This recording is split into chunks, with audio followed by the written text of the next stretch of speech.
Hi. This is a video how to pay monthly internet via Smartpit machine. Let's check it out. Step 1. Come to the nearest convenience store that provides Smartpit machines.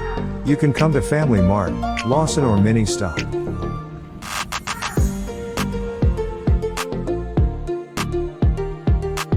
Step 2. Go the Smartpit machine. Step 3. How to pay via Smartpit.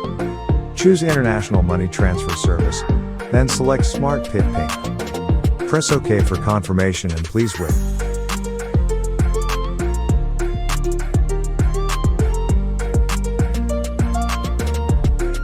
Then enter the 13-digit Smartpit number at the back of the Smartpit card.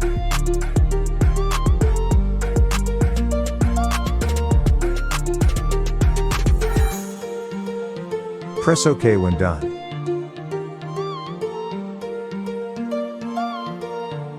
Your bills will be shown on the screen. Touch the items to select your bills to pay, and then press the OK button to continue. Your bill is printed. Then take the printed bill to the cashier and make a payment. The subscription ticket is only valid for 30 minutes after it is issued. Please make your payment within 30 minutes. Don't forget to visit mashuptokyo.myshopify.com. Thanks for watching.